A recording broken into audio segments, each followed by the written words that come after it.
Hello my friends. We are filming with our old camera today because it's extremely cold out and I didn't want to bring the new camera out and subject it to these conditions. So our lips are also going to get numb before too long. So I'm going to try to go kind of fast today, and I can see our battery draining very quickly too. We'll see what happens. I'm going to try not to break down in tears here as I've been thinking about this video.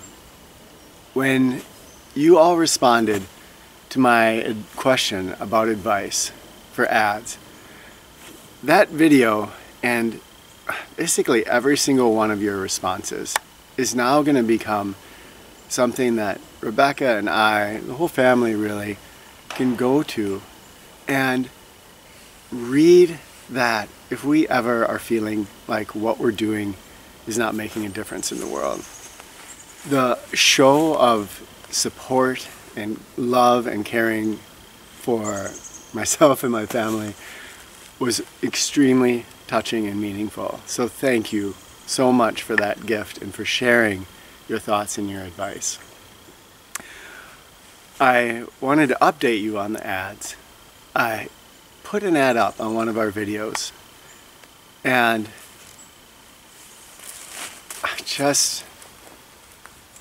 I think I'm going to take ads down. I just did it on the one video. I wanted to see what it would feel like.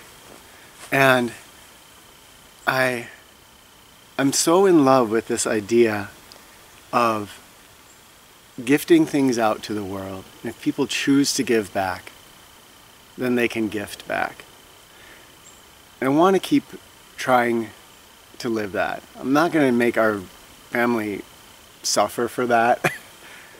So, you know, if it's just me, it would be a different story.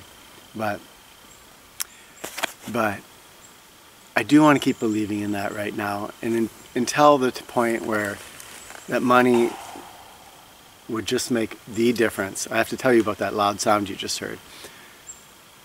A huge difference in our life.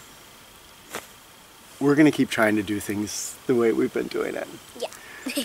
And part of that is that my birthday in a month from now, I'm going to get on here and ask anybody who would want to become our patron, move to that next step if you've just been watching these videos. I'm not asking for that now, but I'm going to ask for a birthday present in about a month.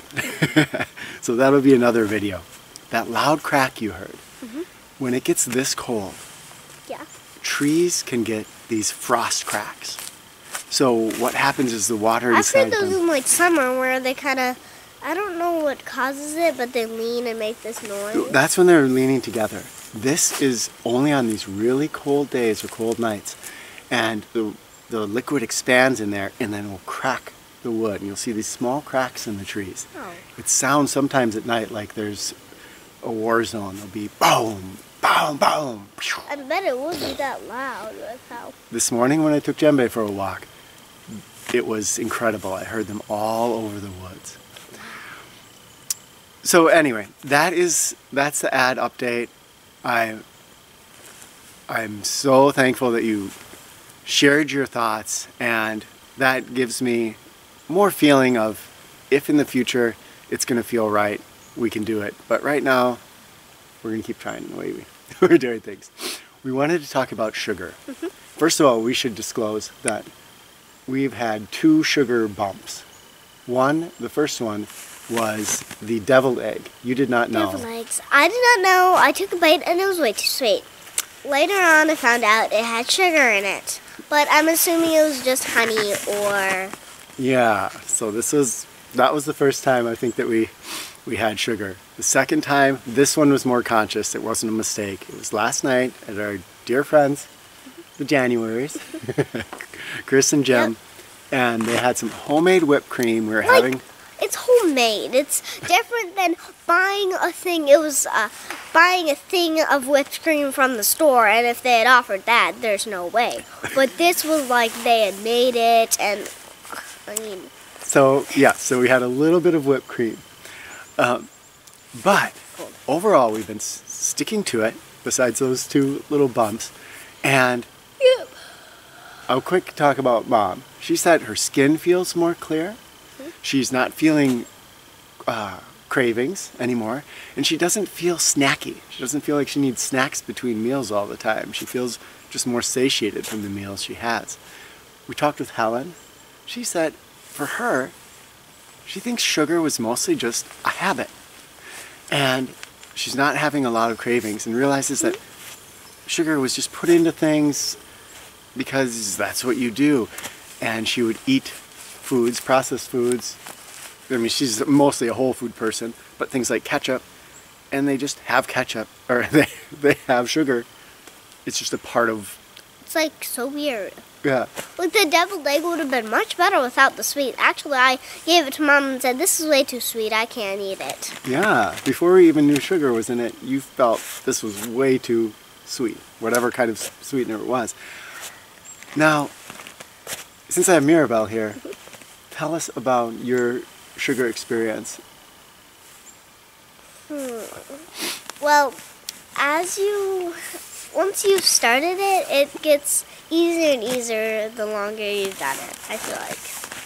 At first I was like, I really want that! Like, it's sometimes hard because there's like, for instance, the Cavitas, most of them have sugar in them, and it's kind of hard to find ones that don't. Like, That's I was sitting there for like. literally, I don't know, maybe 3 minutes, and finally I found one that Reading the didn't have ingredient one. labels. Yeah. You've gotten very good at reading ingredient labels. And other things. Do you have any encouragement for people that are doing the sugar challenge and maybe they're hitting some hard times? I think you should just keep going and keep trying. Nice. Because, I mean, it gets, it gets easier as you go. Definitely. This was just an update video. Rebecca and I, hopefully today, are going to get out and film one of our regular videos. We want to do one on the art of listening. So look for that one coming up very soon.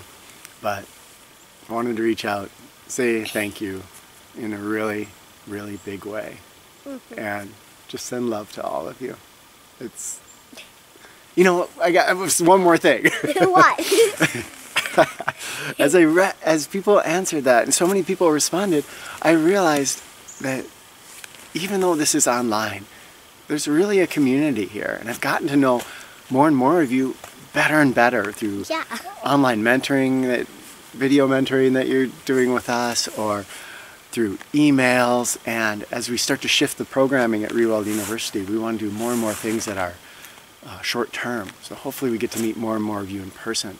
But there's been some really wonderful connections, and I feel connected, I think, with all of you in a really positive way. So thank you for this connection and this community, even if it's mostly virtual. We're real people on either side of this camera, and we're reaching out to each other across these distances, sometimes across the ocean, often across the ocean. And it's life-changing for us. All right. Love you all.